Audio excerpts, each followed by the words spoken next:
Hello दोस्तों, जय हिंद। कैसे हैं आप लोग? अच्छे हैं?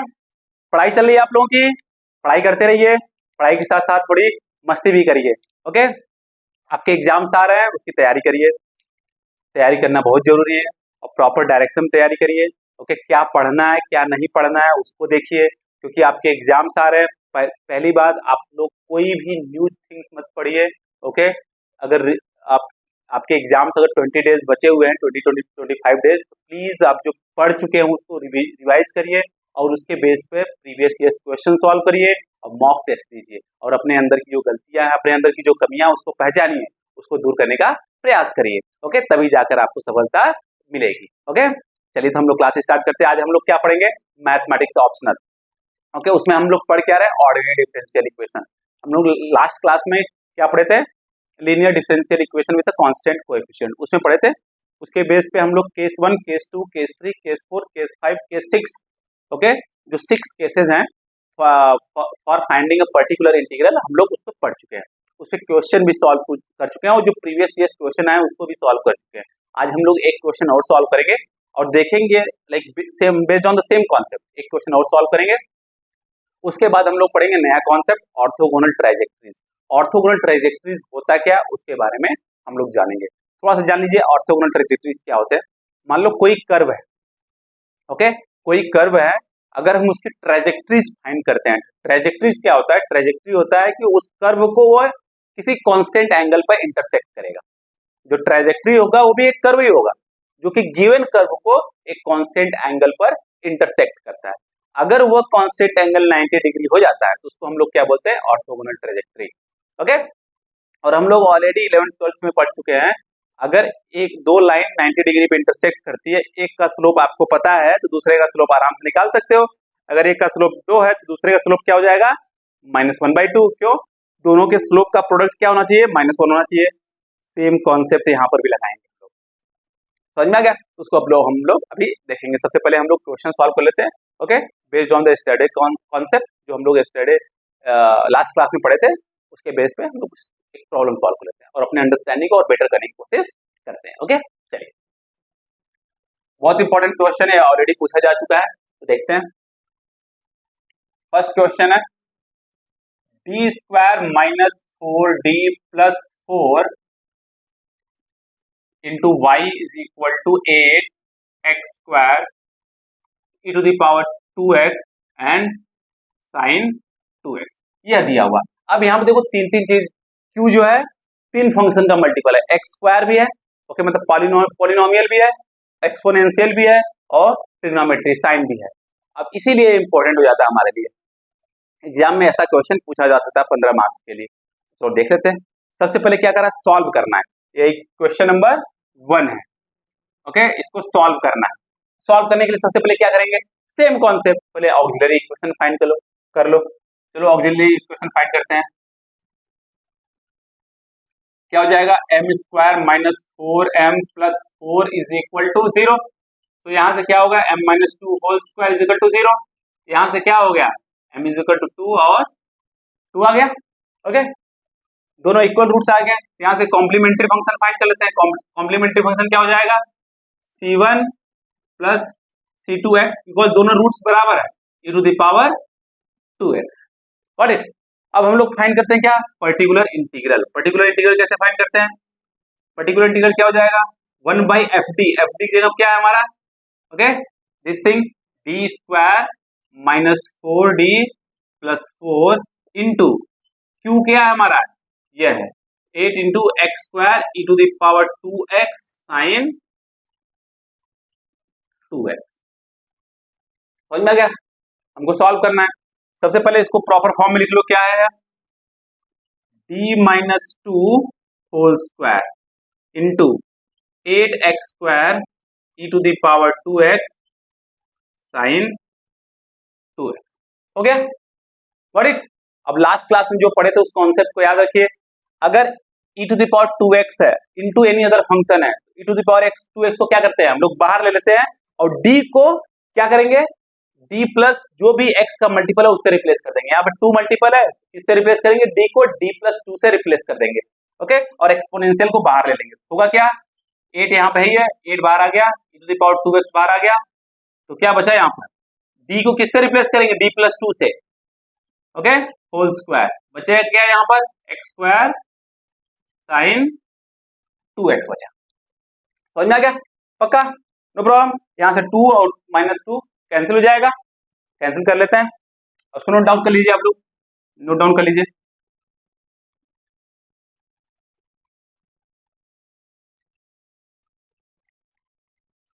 ओके, सबसे पहले क्या मिलेगा, ये आपको मिल जाएगा 8 e to the power 2x into 1 by D square into x square sine 2x।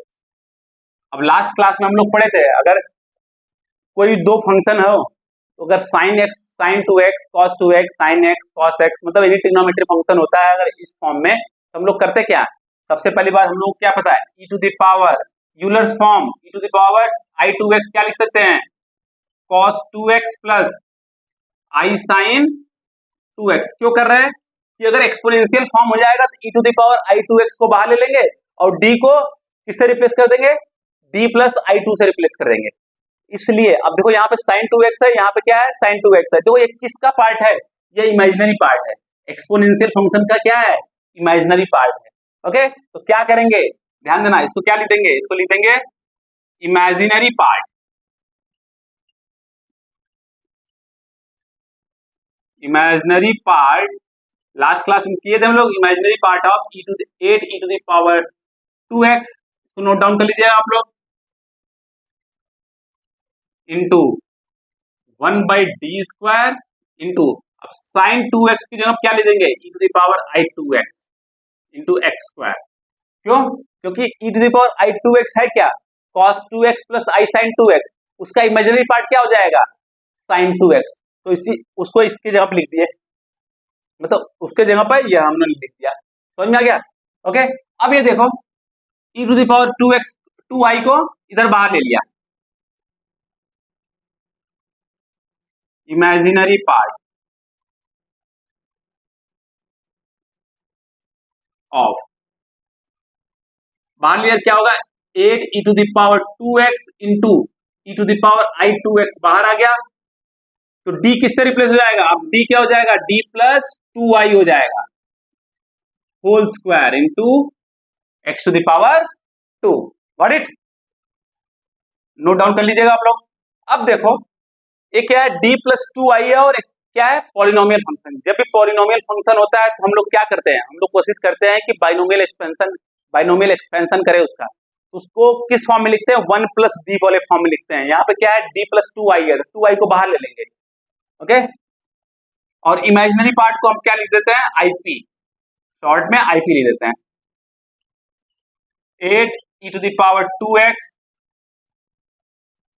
e to the power i 2x, इसको यहां से क्या ले लेंगे, 2i कॉमन ले लेंगे तो स्क्वायर है तो क्या आ जाएगा बाहर, 4i स्क्वायर बाहर आ जाएगा, अंदर क्या बच जाएगा, 1 plus d by 2i whole square x square बच गया। और इट पक्का सेम कॉन्सेप्ट है ना, इसमें तीनों फंक्शन है, इसलिए हमने सोचा कि आपको फिर से बता दे problem before starting a new concept.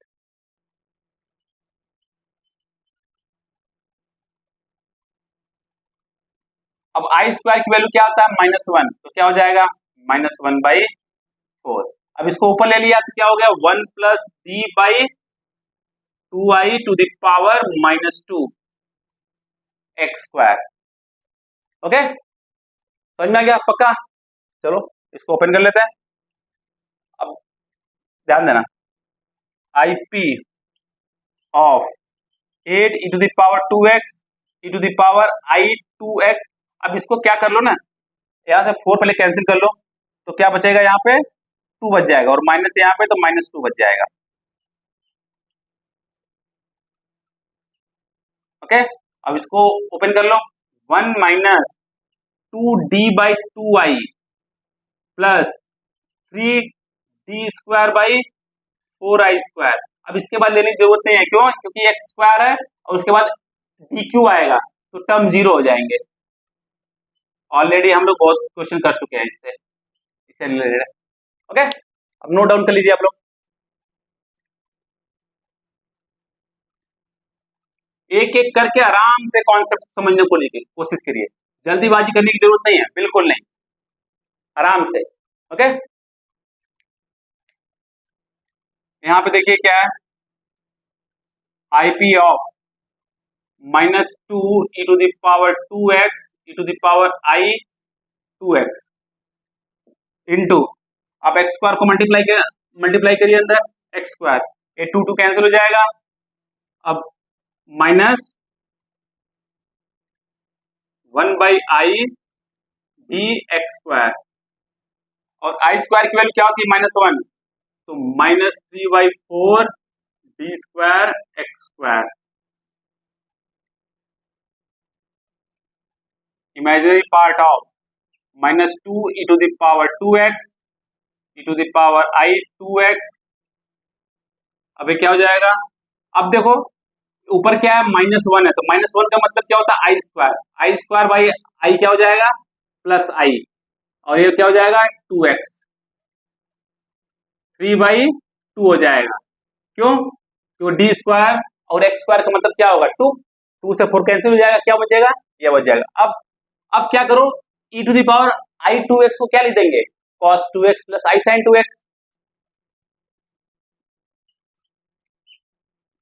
-2 e to the power this cos 2x plus I sin 2x, यहाँ पे क्या हो गया x square plus I 2x -3/2। अब इसमें हमको लेना क्या है, हमको लेना इमेजिनरी पार्ट लेना है, हमको क्या लेना है इमेजिनरी पार्ट लेना, मतलब वो लेना है जिसमें आई मल्टीपल हो। चलो देखते हैं कहाँ कहाँ आई मल्टीपल होगा। ओके, अब इमेजिनरी पार्ट लेना है, वो ध्यान देना। देखो अगर cos 2x को इसमें मल्टीप्लाई करते हैं तो वहां पे आई आएगा, मतलब 2x cos 2x, एक इमेजिनरी पार्ट ये हो गया। फिर उसके बाद I sin 2x को x स्क्वायर मल्टीप्लाई करेंगे तब इमेजिनरी पार्ट होगा, क्या होगा x square sin 2x, I को अगर इससे मल्टीप्लाई करेंगे तब आएगा -3/2 sin 2x। ये हमारा क्या हो गया पर्टिकुलर इंटीग्रल हो गया, ये हमारा क्या हो गया पर्टिकुलर इंटीग्रल हो गया। व्हाट इट, ओके, ऐसा ही क्वेश्चन उठा के पूछता यूपीएससी में 15 मार्क्स का, 20 नंबर का भी पूछ देता है। तो क्या हो गया हमारा complete solution,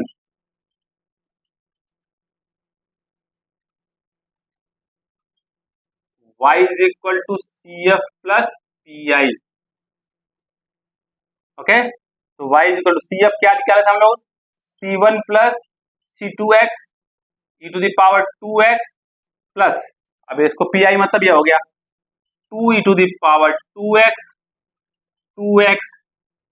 cos 2x plus x square sin 2x -3/2 sin 2x, ये हमारा क्या हो गया आंसर हो गया। जब 3 फंक्शन मल्टीपल हो तो कैसे सॉल्व करते हैं, समझ में आ गया पक्का आप लोगों को अच्छे से, कोई दिक्कत नहीं है ना। ओके, तो इसको नोट डाउन कर लीजिए आप लोग, नोट डाउन कर लीजिए। अब हम लोग क्या पढ़ेंगे, नेक्स्ट कॉन्सेप्ट पढ़ेंगे ऑर्थोगोनल ट्रेजेक्ट्री। क्या ऑर्थोगोनल ट्रेजेक्ट्री, चलो ऑर्थोगोनल ट्रेजेक्ट्री पढ़ लेते हैं।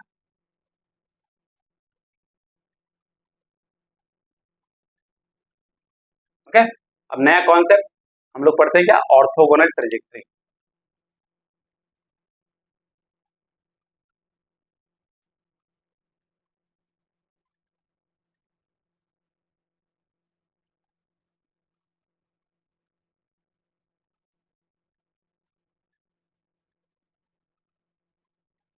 ऑर्थोगोनल ट्रेजेक्ट्री, अब ऑर्थोगोनल ट्रेजेक्ट्री जैसे बता दिया मैंने, मान लो ये हमारा y एक्सिस है, ये x एक्सिस है, ओके, कोई कर्व है, ओके, ये हमारा कर्व दिया हुआ है, मान लो ये सिस्टम ऑफ कर्व हमारा दिया हुआ है कर्व।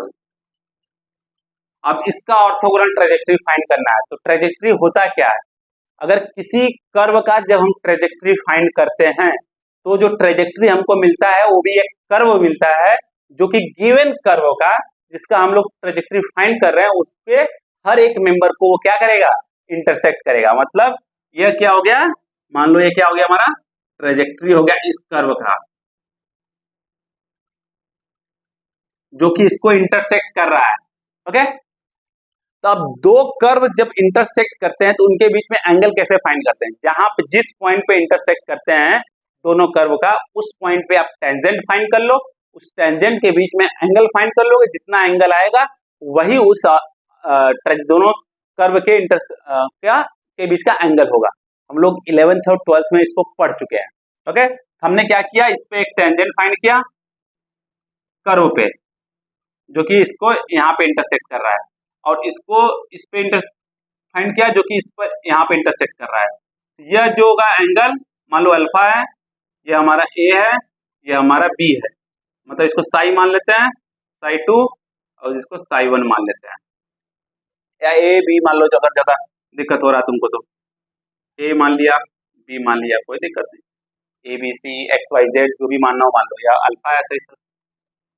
ओके, समझ में आ गया। अब कोई कर्व ऑर्थोगोनल ट्रेजेक्ट्री कब होता है, कोई ट्रेजेक्ट्री ऑर्थोगोनल ट्रेजेक्ट्री क्या होता है, पहली बात समझ लो। अगर किसी कर्व का हमको ट्रेजेक्ट्री फाइंड करना है तो जो ट्रेजेक्ट्री हम फाइंड करते हैं वह ट्रेजेक्ट्री भी एक हमारा कर्व ही होता है, जो कि गिवन कर्व का जिसका हम ट्रेजेक्ट्री फाइंड कर रहे हैं उसको इंटरसेक्ट करता है एक कांस्टेंट एंगल पर। अगर वो एंगल 90 डिग्री है तो हम बोल देते हैं कि हमारा जो ट्रेजेक्ट्री है क्या है, ऑर्थोगोनल ट्रेजेक्ट्री है। अगर अल्फा हमारी 90 डिग्री हो गई तो हम बोलेंगे क्या, कि वो हमारा ऑर्थोगोनल ट्रेजेक्ट्री है। सिंपल बात समझ में आ गई। ओके, और हम ऑलरेडी 11th में पढ़ चुके हैं। ओके, क्या पढ़ चुके हैं, अगर दो लाइन है जो एक दूसरे को इंटरसेक्ट करती है, एक लाइन का स्लोप m है, m1 है, दूसरे लाइन का स्लोप m2 है, अगर दोनों एक दूसरे को 90 डिग्री पे इंटरसेक्ट कर रहे हैं तो क्या होता है, दो slope m1 into m2 is equal to -1 होता है कि नहीं होता है। ओके, और m1 क्या होता है, dy बाई dx होता है। ओके, समझ में आ गया। और m2 हमको पता नहीं है, या m2 जो भी लेना हो, तो m2 क्या हो जाएगा, देखो इसको क्रॉस मल्टीप्लाई कर दो, -dx बाई dy हो जाएगा। समझ में आ गया। तो मान लो कि हमको कोई कर्व दिया है, अगर उसका पूछ रहा है कि फाइंड करो ऑर्थोगोनल ट्रेजेक्ट्री, हम लोग करेंगे क्या, उस कर्व का पहले डिफरेंशियल इक्वेशन फाइंड करेंगे। ओके, डिफरेंशियल इक्वेशन फाइंड करेंगे, उसके बाद जो भी जहां भी dy बाई dx है उसको रिप्लेस कर देंगे -dx बाई dy से, और उसके बाद क्या करेंगे, हम डेरिवेटिव को गायब कर देंगे, कैसे, इंटीग्रेशन करके। ओके, तो हमको जो मिलेगा वो हमारा क्या मिलेगा, हमारे जो ऑर्थोगोनल ट्रेजेक्ट्री है उसका इक्वेशन मिल जाएगा। अगर मान लो कि जो कांस्टेंट एंगल 90 डिग्री नहीं है तो उसको क्या बोलते हैं, ऑब्लिक ट्रेजेक्ट्री, पर हम पढ़ के आ रहे हैं ऑर्थोगोनल ट्रेजेक्ट्री, हमारे सिलेबस में क्या है, ऑर्थोगोनल ट्रेजेक्ट्री, तो ऑब्लिक ट्रेजेक्ट्री से हमको कोई मतलब नहीं है। ओके, समझ में आ गया, पक्का। कुछ क्वेश्चन बेसिक्स कर लेते हैं, फिर उसके बाद जो यूपीएससी में क्वेश्चन पूछा जा चुका है उसको सॉल्व करने की कोशिश करते हैं। ओके, समझ में आ गया। तो सिंपल सा पहला क्वेश्चन है समझने के लिए, y is equal to a x to the power n दिया हुआ है, जहां पर a पैरामीटर है, a इज पैरामीटर। अगर ये पैरामीटर है तो उसको हमको गायब करना है। अब पूछ रहा है कि इस गिवन कर्व का हमको ऑर्थोगोनल ट्रेजेक्ट्री फाइंड करना है। सबसे पहले इसका डिफरेंशियल इक्वेशन फाइंड करो, dy by dx is equal to na x to the power n-1, ये हमारा इक्वेशन नंबर 1 हो गया, इक्वेशन नंबर 2 हो गया। समझ में आ गया। अब डिफरेंशियल इक्वेशन में हमारे पास पैरामीटर नहीं, पैरामीटर को हम लोग क्या करते हैं, एलिमिनेट कर देते हैं। तो इक्वेशन 2 को इक्वेशन 1 से डिवाइड कर दो, dy by dx by y is equal to na x to the power n-1 by x to the power n। Okay, तो जो अब ये कैंसिल हो गया, समझ में आ गया। हमको क्या मिल गया, 1 by y dy by dx is equal to n by x मिल जाएगा, क्योंकि x to the power n-1 है, divide by x to the power n है, तो n बाई x मिल जाएगा। अब ऑर्थोगोनल ट्रेजेक्ट्री फाइंड करने के लिए क्या करते हैं, dy बाई dx को किससे रिप्लेस कर देंगे, -dx बाई d से रिप्लेस कर देंगे। ओके, डिफरेंशियल इक्वेशन फाइंड करने के बाद जब हमको ऑर्थोगोनल ट्रेजेक्टरी फाइंड करना है गिवन इक्वेशन का, ओके, इसका फाइंड क्या करना है, ऑर्थोगोनल ट्रेजेक्टरी फाइंड करना है। ओके, तो क्या करेंगे, dy बाई डी एक्स जहां पर है उसको रिप्लेस कर देंगे minus d x by d y, सब अभी हमने देखा है। ओके, चलो रिप्लेस कर देते हैं, minus d x by d y is equal to n by x है। ओके, क्रॉस मल्टीप्लाई कर दो, minus x d x n y d y. Okay, चलो इसको उस साइड देख लिया, x d x n y d y is equal to 0। अब इसको जब क्या करेंगे, इंटीग्रेट कर देंगे, इसको क्या करेंगे, इंटीग्रेट, वेरिएबल सेपरेबल मेथड हो गया यार। ओके, जब इंटीग्रेट करेंगे तो क्या आएगा, x d x plus n y d y is equal to c. X d x क्या हो जाएगा, x square by two plus n y square by two is equal to c. तो इसका इक्वेशन क्या हो जाएगा, x square plus n y square is equal to 2c। यह हो गया हमारे कर्व का इक्वेशन, हमारे कर्व का क्या हो गया, इक्वेशन, हमारे कर्व का ऑर्थोगोनल ट्रेजेक्टरी का इक्वेशन। ओके, ऑर्थोगोनल ट्रेजेक्टरी का इक्वेशन समझ में आ गया पक्का। तो ये होता है ऑर्थोगोनल ट्रेजेक्टरी, सिंपल सा होता है। जो हमारा इक्वेशन दिया हुआ है उसका हम लोग डिफरेंशियल इक्वेशन फाइंड कर लेते हैं, और डिफरेंशियल इक्वेशन में हम आप लोगों को महारत हासिल हो गई है, खट खट कर लेते हैं आप लोग। उसके बाद जहां भी dy बाई डी एक्स होता है उसको रिप्लेस कर देंगे minus d x by D से, क्योंकि ऑर्थोगोनल ट्रेजेक्टरी का मतलब होता है ऐसा कर्व जो कि गिवन कर्व से परपेंडिकुलर एंगल बना रहा हूं, मतलब 90 डिग्री एंगल बना रहा हूं, परपेंडिकुलर हो। नोट डाउन कर लीजिएगा आप लोग, वीडियो को पॉज करिए और नोट डाउन करिए, समझ में आ गया। अगर कोई डाउट हो तो पूछिएगा, तभी तो हम बताएंगे, ठीक है, डरिएगा मत बिल्कुल। एक बार कोई काम स्टार्ट कर दिए उसको छोड़िएगा मत, बिल्कुल छोड़िएगा मत उसको। मुझे अगर करना है कि मुझे तैयारी करनी है तो मतलब करनी है, कुछ भी बीच में आ जाए कोई मतलब नहीं, ये मेरा लक्ष्य है, यही मेरा सपना है। और सपने तभी साकार होते हैं जब आप जागते हुए मेहनत करते हैं।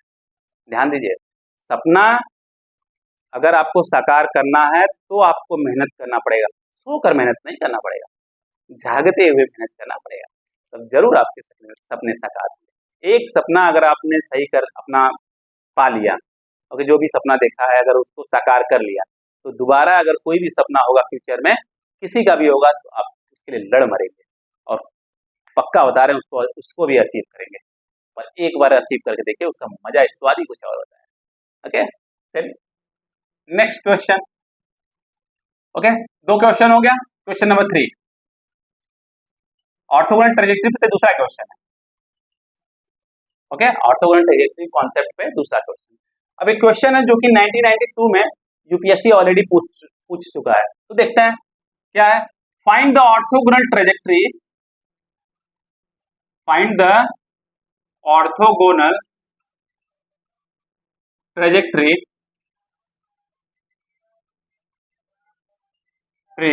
Of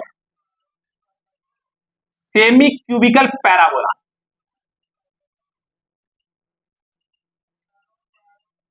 semi cubical parabola a y square is equal to x cube, जहां पे ए क्या है, वेरिएबल पैरामीटर।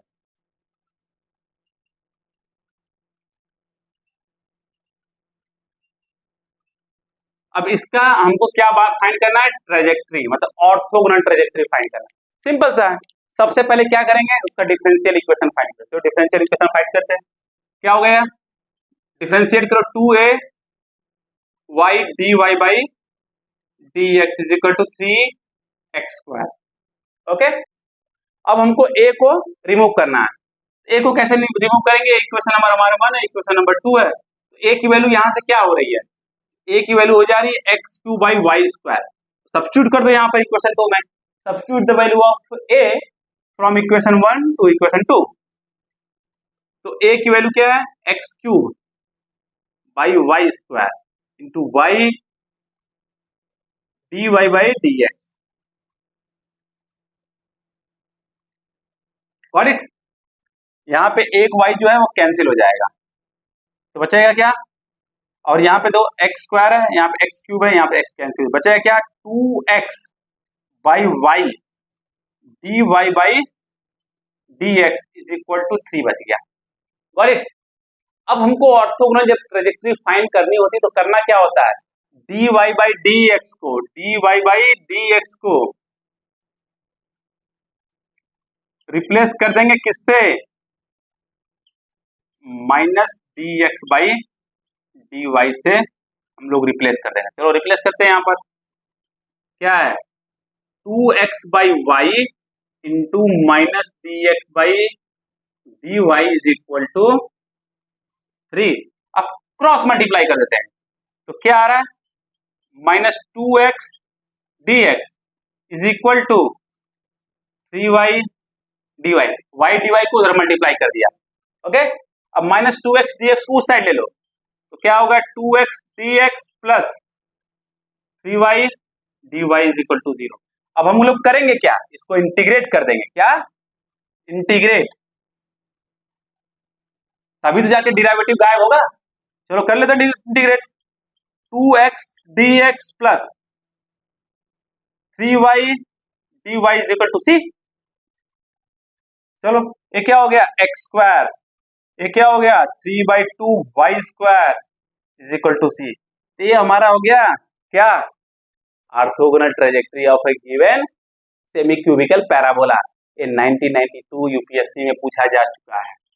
आप समझ सकते हो किस तरीके से क्वेश्चन पूछा जाता है 1992 में। ओके, पक्का समझ में आ गया, नोट डाउन कर लीजिए आप लोग इसको।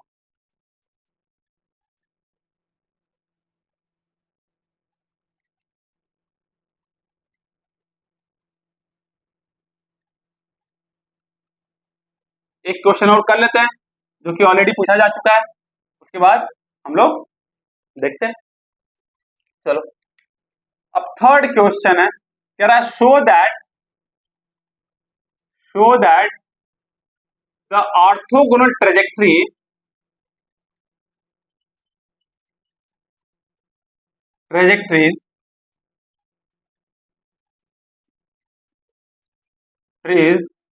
of a system of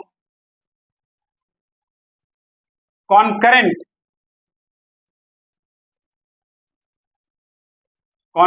straight line।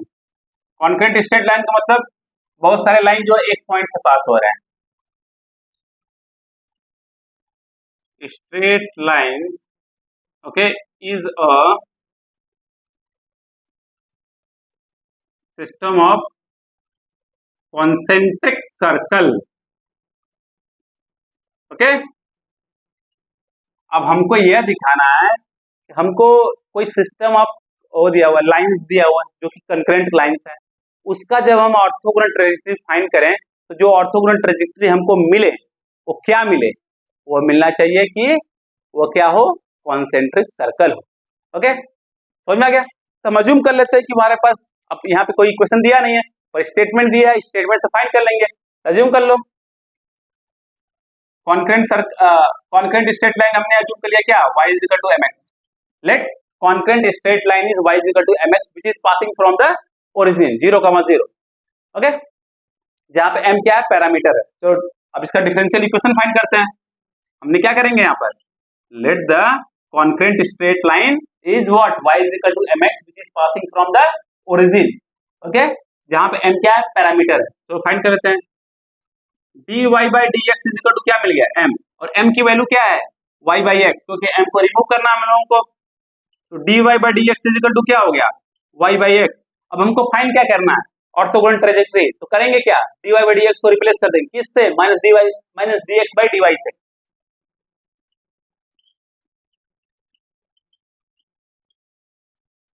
Minus d x by d y से। चलो रिप्लेस कर देते हैं, मिला क्या, minus d x by d y is equal to y by x, cross multiply करो, minus x d x is equal to y d y, इसको उस साइड ले लो, x d x plus y d y is equal to 0। Integrate कर लो,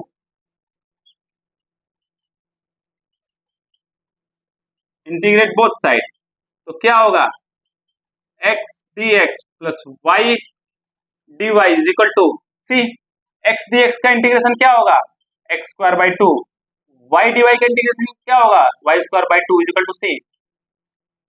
okay, तो क्या हो गया x square plus y square is equal to two सी।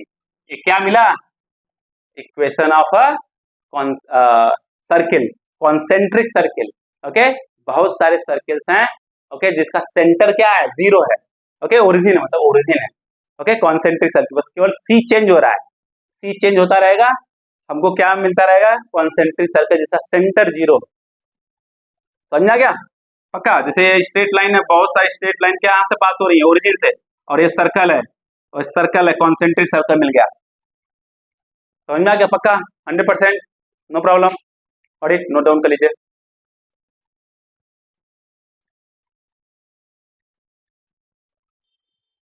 एक क्वेश्चन और सॉल्व कर लेते हैं ऑर्थोगोनल ट्रेजेक्टरी के बेस पर, कॉन्सेप्ट के बेस पर।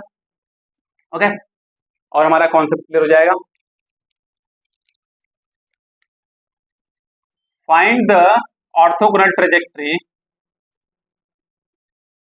Find the orthogonal trajectories of parabola y square is equal to 4ax where a is variable parameter। जो a है क्या है, वेरिएबल पैरामीटर। सिंपल सा। अब इसका क्या करते हैं, डिफरेंशियल इक्वेशन फाइंड करते हैं। y स्क्वायर 4ax का डिफरेंशियल इक्वेशन फाइंड करते हैं। क्या होगा, 2y dy by d x is equal to 4a। अब a की वैल्यू यहां से उठाओ, क्या हो जाएगा, चलो रखो यहाँ पर 2y dy by d x, a की वैल्यू क्या हो जाएगी 4 a की वैल्यू क्या हो गई यहाँ, चलो उठा लो, क्या हो y स्क्वायर बाई एक्स हो गया। Okay, got it. 1y get cancel, क्या बचेगा 2 dy by d x is equal to y by x. अब ध्यान दो, अगर ऑर्थोगोनल ट्रेजेक्टरी फाइंड करना होता तो क्या करते हैं, dy बाई डी उसको किससे रिप्लेस कर देते हैं, minus d x by d y. कितना सिंपल है, और ऐसा क्वेश्चन पूछ रहा है देखो यूपीएससी में, आप समझ सकते हो। ओके, डरने का नहीं है, बस केवल और केवल मेहनत करने का। तो d y by d x को रिप्लेस करिए, क्या आएगा, d x by d y is equal to y by x, cross multiply कर लो, 2x d x is equal to y d y हो जाएगा। उसके इसको उस साइड लेके चले जाओ। ओके, इंटीग्रेट करो, इंटीग्रेट, क्या हो गया 2x d x plus y d y is equal to 0। अब इसको इंटीग्रेट करोगे क्या आएगा, आएगा 2x square by two plus y square by two is equal to c. Okay, तो क्या हो गया ये, x square plus y square by two is equal to c. ये हमारा क्या हो गया, orthogonal trajectory of a given parabola. अब समझ में आ गया आप लोगों को। ओके, अब हमारा linear differential equation with constant coefficient खत्म हो गया, ऑर्थोगोनल ट्रेजेक्टरी खत्म हो गया। नेक्स्ट क्लास में हम लोग क्या स्टार्ट करेंगे, linear differential equation with variable coefficient. अभी क्या पढ़े थे, कांस्टेंट कोएफिशिएंट पढ़े थे, अब वेरिएबल कोएफिशिएंट पढ़ेंगे। ओके, तो आज के लिए बस इतना ही। इससे रिलेटेड अगर कोई भी डाउट्स हो तो आप लोग पूछ लीजिएगा। नेक्स्ट क्लास में हम क्लास स्टार्ट करने से पहले डेफिनेटली हम आपको आंसर करने की कोशिश करेंगे। और जाने से पहले अगर वीडियो पसंद आए, लेक्चर पसंद आए, तो प्लीज इसको लाइक करिए, शेयर करिए, सब्सक्राइब करिए, जिससे और बच्चों को फ्री में फायदा मिल सके, वो पढ़ाई कर सके, अपनी तैयारी कर सके। ओके, चाहे इंजीनियरिंग का बच्चा हो, एबीएससी का बच्चा हो, या स्टेट पीसीएस की तैयारी कर रहा हो, यूपीएससी के लिए तो है ही। ओके, समझ में आ गया। ओके ओके, टेक केयर, पढ़ते रहिएगा, एग्जाम्स आ रहे हैं। Okay, bye bye, take care, पढ़ते रहिएगा, प्रैक्टिस करते रहिए, प्रैक्टिस, बाय।